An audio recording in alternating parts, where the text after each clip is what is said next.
Hello and good evening. Welcome to Student Media's live coverage of the 2018 midterm elections. My name is Angelique Arentalk.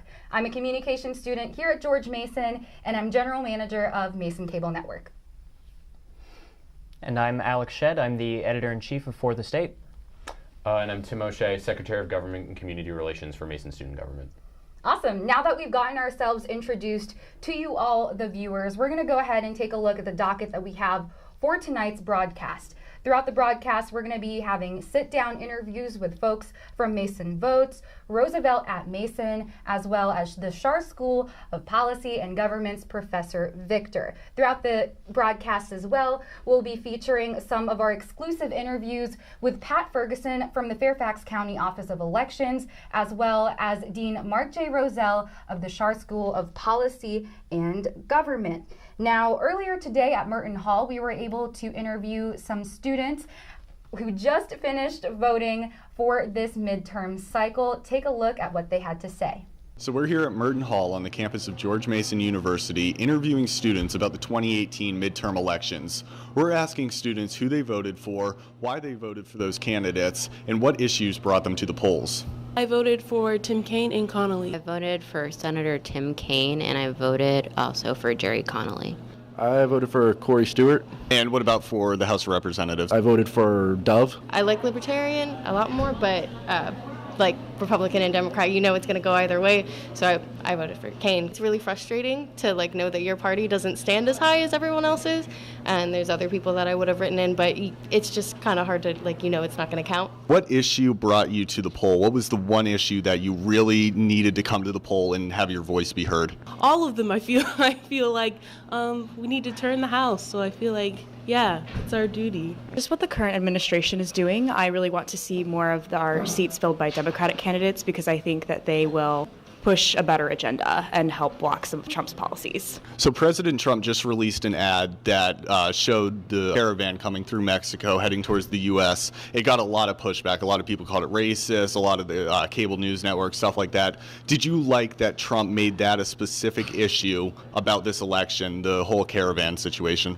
Absolutely, because I think that the Republicans right now, who I generally tend to support, I think that since they've had a lot of good running lately, I think that they're going to get complacent, so I like that he pointed out some issues that we still need to work on. I think society is changing, and in order for it to continue to change, we have to evolve. All the issues, really. Now, there's been a lot of talk in the media about pre-existing conditions and whether or not, if the Republicans repeal and replace Obamacare, if pre-existing conditions would be covered. Was that an issue for you? Not personally. However, I did understand, the consequences of getting rid of pre-existing conditions for insurance. So it was kind of worrisome just for the general public. It was a really great pleasure being able to interview some folks out there at Merten Hall earlier today, but now we're going to shift gears into some Virginia races, especially some battleground races that we have right here in our home state. Alex, take the lead. Right, so although only 14% of the vote has been counted so far in Virginia, Tim Kaine is already the projected winner of the Virginia Senate race, so he will most likely be keeping his seat at this point, as several outlets are already reporting. As for our House elections, the big battleground districts are VA 10, of course, which is Barbara Comstock's district. More than 50% of the vote has already been reported, with Jennifer Wexton with quite a sizable lead of about 15% right now. So it's looking good for Jennifer Wexton in VA 10. VA 7, Dave Bratt's district, also going to the Democrat at this moment, about 18% of the vote in, with Spanberger up about 2%. So that could really still go either way. And then, of course, VA 4, Richmond's district, is leaning to McEachin right now, the incumbent Democrat.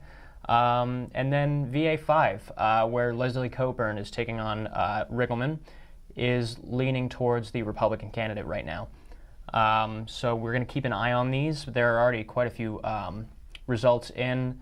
Of course, Jerry Connolly is winning by quite a large margin in VA 11. No surprises there. But we will keep watching these as more results start coming in. Great. So, Tim, what do you think of Spanberger taking the lead as well as Wexton in VA10? Well, of course, with less than 20% of the vote in, I think it's kind of early, but I think that if you look at a lot of the momentum really recently with Spanberger, and some of the national media has been paying more attention to her race, there's been a little bit more criticism on Dave Bratt. But meanwhile, Dave Bratt has also been getting some report. He was one of only 12 candidates that were endorsed by the Heritage Foundation, which is a really prominent conservative think tank. Yeah, and that it really is a huge race because I believe it'll be, if Spanberger takes it, I think it'll be the first time in about 48 years that Democrats taken that seat. Exactly. And also Dave Bratt, of course, was one of the first leading members of the Tea Party in Virginia, having unseated Eric Cantor. So that is definitely a race to watch. All right, and now moving on to our exit polling results that we gathered from Merten Hall earlier today. Our total respondents were 284. We're going to be going over the categories. We have candidates chosen, gender, most important issue, and age as factors for their voting earlier today. Now, as far as gender is concerned, we had 41.90 male, 57.39 female, and others prefer not to say, as well as chose the other category. And then for age, we have 18 to 19 years old, 47% and 54, 38 for 20 to 21 years old, and 8.10% for 22 to 23 years old, 1.41 for 23 to 24 years old, so on and so forth. Again, that's from a total of 284 respondents. So what we can see there is a lot of freshmen coming into the class standing polls. We have 30.28 freshmen, 1901 sophomores, 2887 as juniors, 15.85% seniors, so on and so forth. And now moving on to the candidates that they chose. As we know, George Mason is a generally blue campus, and that is totally solidified in today's polls. 84.86% toward Senator Tim Kaine, and then 8.10% for Corey Stewart. And moving on to the House of Representatives race, we have Jerry Connolly, who's been the incumbent for many years now, 78 and 87% toward him, and then 9.15% for Jeff Dove. And now one of the key things that we're going to be talking about tonight is going to be what their top concern was going into this year's midterm elections. The number one issue, surprisingly, was civil rights. That's with 28%. About 28% coming in. That's 80 respondents, my apologies. And then following that very closely is the president. So what we meant by that was inquiry of impeachment, his policies, and how his administration is going right now. Gun control and ownership, that's at about 13%. Healthcare, environment, economy, and immigration follows that. So guys, looking at what we just discussed, with civil rights especially being the top number one issue for students on campus, what do we think about that? I think it's interesting. I agree that wasn't really expected immediately. Yeah. I probably would have expected more people to have put President Trump as the number one issue, actually, because that seems like the tone around the country right now is this is the first deciding race in Donald Trump's presidency. It's going to show how people feel about it and how people are going to feel going into 2020. But yeah, I think we need to learn a little more about why civil rights seem to be such a big issue on this campus. So it'll be interesting to kind of watch the races around the country and see if that message resonates anywhere else. Absolutely. Tim? I would also say that the things that stand out about me about the two top respondents being civil rights and the president is that those are two issues that really encompass a lot of other factors. So of course with the president it could be having things to do with his personality. Civil rights could include everything from voting rights to attacks on freedom of speech. They're very all-encompassing issues, so I definitely agree that there's a lot to be unpacked here in terms of what specifically students meant when they put those two items down. We've been talking a lot about age as part of our exit polling results for Merten Hall. We sat down earlier with Mark J. Rozell, who's the Dean of the Schar School of Policy and Government, just exactly about how the millennials are going to turn out this midterm election. Take a listen. And the drop-off is very much generational. Older voters vote more, younger voters vote much less. We have had election cycles in the past when people projected that the young vote is actually going to turn out this time, and it really hasn't materialized as much as some had projected or perhaps hoped for. So the potential is there for a very substantial turnout among millennial voters. The challenge again has always been getting the youngest voting cohort to actually show up in midterm election years. The historical pattern doesn't look very good there. And that's a cause for concern among many who are counting on the young vote to make a big difference in this election cycle. It may be different this time, and we'll just have to see if that actually happens. But with a number of high-profile issues right now, the activation of more progressive liberal voters, the anti-Trump sentiment running so strong among those voters, and they happen to be younger to a large extent, all of that suggests this really may be a different kind of election cycle. Welcome back, everybody. Before we start our interview, we wanted to give everybody a very quick update on some of the results coming out around the country. Ohio's Senate race is coming back as a very strong result for incumbent Democratic Senator Sherrod Brown. Democrats are putting up in very big numbers in Florida in both the governor's race and the senator's race. They're winning both of those as of now. However, it's not all rosy, as the Indiana Senate race does appear to be leaning Republican at this time, and West Virginia is still very early on. Similarly, in the Georgia governor's race, it appears that Republicans are similarly putting up a strong front for Brian Kemp. Awesome. Thank you. So now we're going to move on into our interview with Alex Abell, who is part of Mason Votes here on campus. Alex, thanks for joining us. Thank you for having me.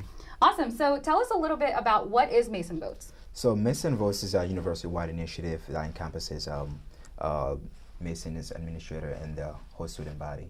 And our goal is to obviously educate the student body on their civil rights and get them registered and during election seasons. So what have you all done leading up to November 6th in order to prep for the elections? So we started prior to the coming of the class of Mason 22, and we basically have had the upcoming freshmen register at the preamble, which is a big event for them coming into Mason and having them register like on campus if they're Virginia residents to register here on campus instead of going back to their home districts if they choose to do so. And that's from there we have started doing that and continue doing that for the other students who have not registered to vote. Absolutely. And then in a nutshell, can you tell Tim and me what the mission is of Mason Votes? So the mission is obviously to get the whole student body to vote, to register to vote, to know your votes, to know the candidates, to know the issues. That is the goal of Mason Votes. Absolutely. And then how can people find you all if they're interested? So it's simple. Find us in OSI. Again, we're not an organization, but it's just as long as you're passionate about voting in your doing your due diligence on your civic duty, find us in Student Involvement Office and we'll be right there, and we're willing to take any volunteers anytime. Awesome. Yeah. Thank you so much for joining us tonight. Me. Now, Americans know that voting is an essential pillar of democracy. With that are common misconceptions to the voting process. Earlier, we sat down with Pat Ferguson, who's the outreach manager for the Fairfax County Office of Elections. Take a look at what she had to say. What are some common misconceptions that people have about the voting process? That their vote doesn't count. That's probably the number one thing. Just recently in the past election, one of the candidates had to be decided by pulling their name out of a hat, out of a bowl actually. So it was a tied election. They did a recount. They still could not find any extra votes or any errors. Another misconception is that we do not count absentee ballots. And absentee ballots now is becoming a core of our voting process here in Fairfax County. We do count all absentee ballots that are valid. We start counting those on election day, just like a regular precinct. We have a precinct downstairs that does the processing on that. So far in Florida, for both the Senate race between Scott and Nelson, they are very, very close, and as well as the governor's race between Gillum and DeSantis. So still neck and neck right there, nothing really to report at the moment. Brian Kemp is up by quite a bit in Georgia, but only 4% reporting there. And in Ohio, the Senate and the governor's race are both going strongly towards the Democrats at the moment, as well as West Virginia, although it's still early. And then in Virginia, VA 10 has been called for Jennifer Wexton, as well as VA 11 for Jerry Connolly. And at the moment, VA 7 between Abigail Spanberger and Dave Bratt are very close, within a few hundred votes of each other. So we'll keep watching that. All right. Thank you for that update, Alex, and of course, thank you, Dr. Victor, for coming in to speak with us. Our biggest question for you, which we know is a general one, but we really want to know your thoughts, is that based on the projections and what we're starting to see so far in some of the earlier results, what do you think the impact of this election is going to be, however it goes? So first, just thanks for having me. I'm super excited to be here, and I think you both are former students, so that's kind of exciting for me. I really like that. And this has been a really interesting election season, a really intense one in a lot of ways. So I think your question was, what's the impact of the election going to be? So if things go the way the numbers, the polls have been looking, and the Democrats do take over the House, and the Republicans maintain majority in the Senate, then I think what that means is, as the Democrats come in, they're going to start doing investigations. They may start impeachment proceedings against President Trump. They're going to get pretty, I think, excited and motivated about trying to make some inroads against subpoenaing and doing all sorts of things that Republicans were unwilling to do against their party member. Senate, of course, will not go along with any of that. They'll be in the opposite hands. And so basically it'll increase the acrimony that we have in Washington, D.C. And to some Americans, that will make things seem worse and like more animosity and more awfulness of politics. To Democrats, they'll feel like maybe they are having a little bit more of a say than they did when Republicans controlled both chambers. But I don't think, since the 2020 presidential election season begins in about 4 hours, we can pretty much expect that as soon as all of this wraps up, conversations are going to very quickly turn to 2020. Because one of the things that we've seen in this recent period is how all politics is becoming really nationalized. We don't have local issues anymore. Like, it's fun on midterm night to sit here and talk about Virginia 10 and Virginia 7 and, all these little local things. And midterm is not one election in America, it's 10,000 simultaneous small local community events. But what's happening, and part of the sort of Trump effect that we have in America right now is the nationalization of politics. And that's been the Trump strategy through this midterm, is make it about the caravan, make it about fear of immigrants, make it about things that don't necessarily affect people in their neighborhood or in their pocketbook, but affect them in a more emotional way, because that's been his winning strategy all along. So we should expect to see more of that. Mm-hmm. And if the Democrats retake the House, within the Democratic Party, what do you think is the future of Nancy Pelosi as House Speaker? Oh, I was worried you might ask me that. I think that's probably, to my mind, I'm a Congress geek, the most interesting thing to watch over the next couple of months. So I think it looks like the Democrats will probably take the House. And if you had asked me a month ago, I would have said, yeah, Pelosi's probably a lock for Speaker again. And now I am hedging against that quite a bit. I think it's going to come down to what the Democratic caucus looks like after all the dust has settled when the midterms are over. So if the new Democrats that have come into the House are more women and minorities and young people and lots of fresh Democratic blood, I don't think they're going to be on board with re-electing Nancy Pelosi as Speaker of the House. She's the old guard. She was the former Speaker. Yeah, she's a woman. She has that going for her, but she's, I don't know, how old is she now? She's 70s, 80s, I don't really know. She's on the, elderly side. She's been around a long time. She's been around for a long and of time. Course she's more affiliated with like the older members of the party and like that kind of same old guard of leaders. Exactly. So I do think that if it's that sort of younger guard that picks up a bunch of those Democratic seats, then there will be some contest. Who that contest comes from and who the alternative to Pelosi is, I really have no idea. It used to be that Steny Hoyer was the alternative to Pelosi. I don't think he's really in play anymore. So I'm not really sure who the alternative is, but that'll be one of the most interesting things to be looking for the tea leaves in the coming weeks, I think. Great. And then I guess, do you have any really bold calls you want to make about some of the, especially some of the races that have kind of been rated as toss-ups? Like, what are the ones that students are most interested in? What are the ones that students are talking about and following? Florida, Texas, You're Georgia. talking Senate? Yeah, so I guess Florida governor, Georgia governor, and Texas Senate, I would say. Seem like the big thing. So it seems to me, if there is any generalization we can put on this election, it's kind of an anti-incumbent election. But it's also I do see a lot of signs of that blue wave. I don't know if it's going to be as big as some people have been talking about. But it occurs to me, it's about 8 o'clock or coming up on 8 o'clock. And at this time in 2016, it was one of those things where everybody who thought Clinton was going to win, we got to 8 o'clock and those polls were closing and we're like, oh, that one that should look like this now, it looks like that. And you could sort of see the dominoes start to fall for the Democrats around this hour.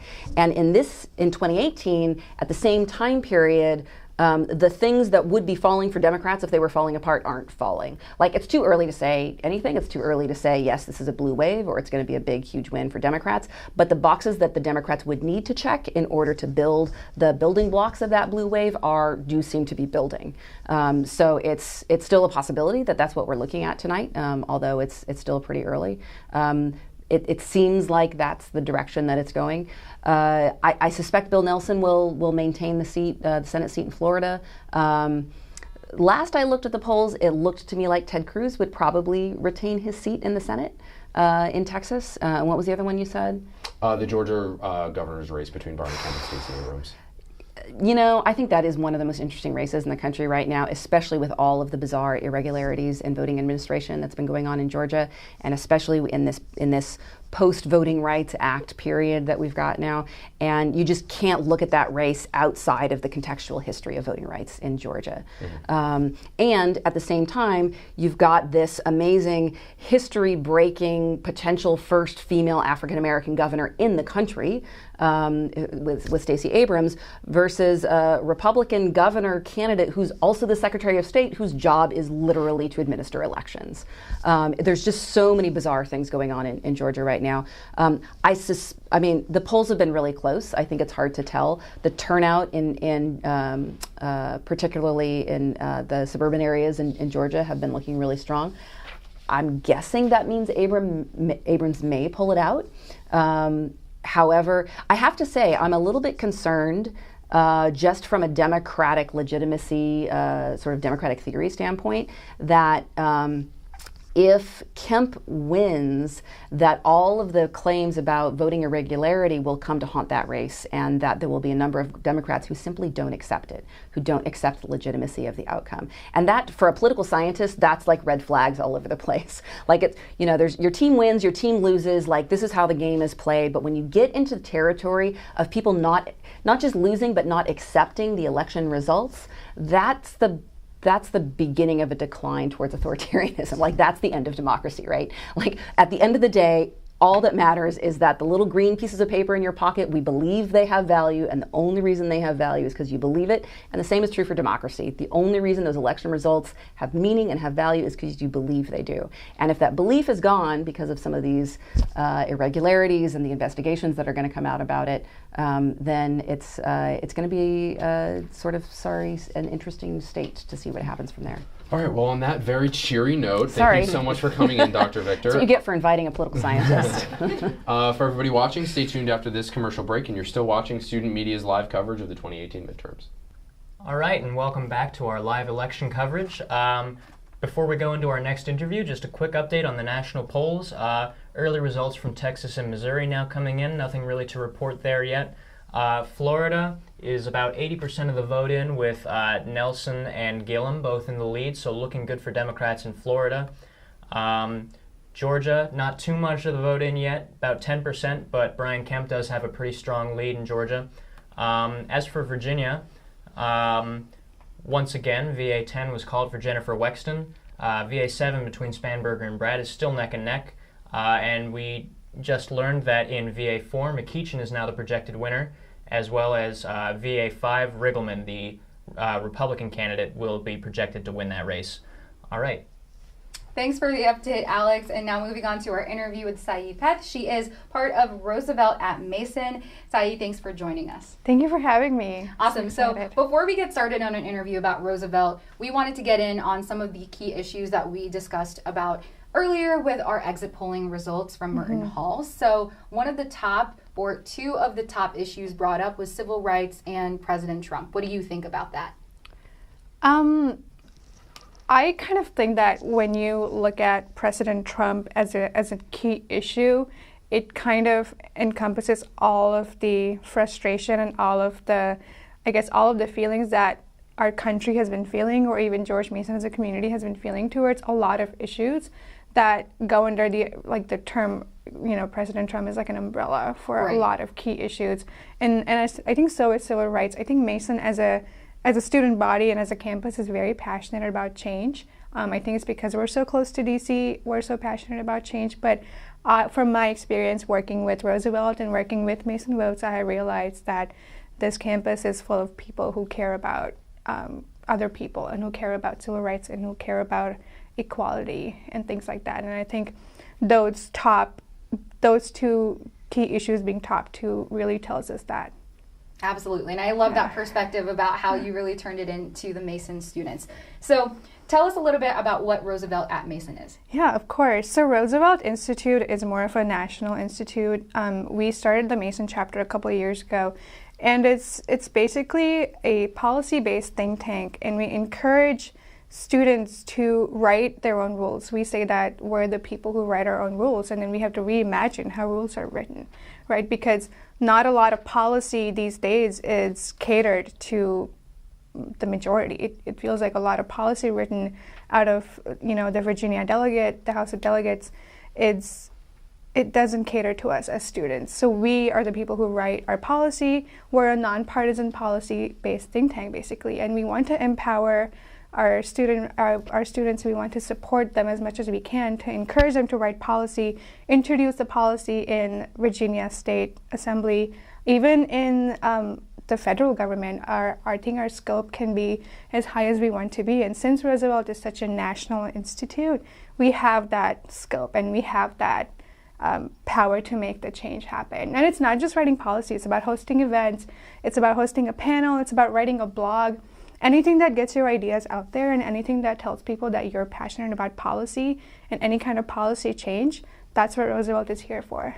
Absolutely. And now kind of stemming into what you talked about, events. You all have a Jefferson dinner coming up. So talk a little bit about that. Yeah, super exciting. We're partnering up with a lot of policy-based orgs on campus. And it's basically a very fancy dinner where we all get together. We talk about some questions that are policy-based. And then each table has a couple of individuals from different organizations, and it's open to everyone, it's open to public, and we eat some nice food, we dress nice, we take some fancy pictures, and we talk about the issues that we care about. And some of these questions are kept secret, some of them are out, so you can think about them before coming to the dinner, and then we can discuss them as a group. Absolutely. And I know that a bunch of different organizations are taking a part in that, college Republicans, college Democrats. And Democrats as well. So I think it'll be a really great conversation yes, it'll to be. have. We're very excited. And how can people join Roosevelt at Mason if they'd like to? Our meetings are on Thursdays at 6 p.m. in JC Room C. Every single Thursday. So yeah, come join us. And then we also have a website, rooseveltatmason.com, where you can submit a blog post, get to know our team better. We have different policy heads. So I'm the human rights policy head. We have 6 total different policy issues that we focus on. Thank you so much for joining us today. Thank you. Thank you. And now stick around after the commercial break. We'll be back with more of the 2018 midterm election coverage for student media. Welcome back. We hope that you all have been looking at some of the exit polling and as well as some of the results coming in from Virginia as well as other key races in the nation. But before that, we wanted to go into something local that happened right here on campus. On Monday, 5th and 8th graders from Capital City and E.L. Haynes public charter schools from DC were canvassing and leading efforts for voter activism for students right here on Mason's campus. These future voters came to campus in hopes of encouraging other students to vote, chanting in a march, saying, "This is what democracy looks like. We will get out to vote and vote for us." As part of their civic engagement curriculum, these kids got to poll students outside of the Johnson Center and create posters in the Hub Ballroom. We got the chance to interview a couple of them. Take a listen. We're going to try to convince the George Mason people to vote for tomorrow for the midterm elections. Right now we're doing posters. We're doing a march for them to see why they should vote, and they should vote for us since we can't vote, and that would be like a good purpose for them to vote. We want them to vote for us to make our country better. Well, it looked like they had an awesome time. Thanks to the public charter schools for making the way to Mason's campus. Now shifting gears into their final updates on the race, which is going to be a couple more polling updates and our goodbyes. Great. It's really close in Florida, guys. Florida's the one to watch tonight. It's like 2,000 votes apart right now. In both the Senate race and the governor race, it's going to be going all night. Yeah, absolutely. And it is worth noting that a couple other states that are still only in the early stages are showing some possible upset potential. Beto O'Rourke and Ted Cruz are still, Beto O'Rourke is currently leading, which was not necessarily projected to happen. That's not expected. Still just over 1 million votes counted there. Yeah, and of course that is still early, but we'll see what happens. We also have a couple more updates regarding local polling incidences in the area. Chesterfield County, Virginia will be keeping a couple of their precincts open until about 9 p.m. As a result of a court order, which means that people are going to have the potential to cast more votes. Virginia 7, which is where Chesterfield County is located, that's my home county actually. Again, it's another one to watch tonight. Dave Bratt and Abigail Spanberger. Dave Bratt, of course, is a very important member of the Republican House of Representatives, and he's really, it's very close, less than 3,000 votes apart right now, so that one, I believe, is probably going to go all night as well.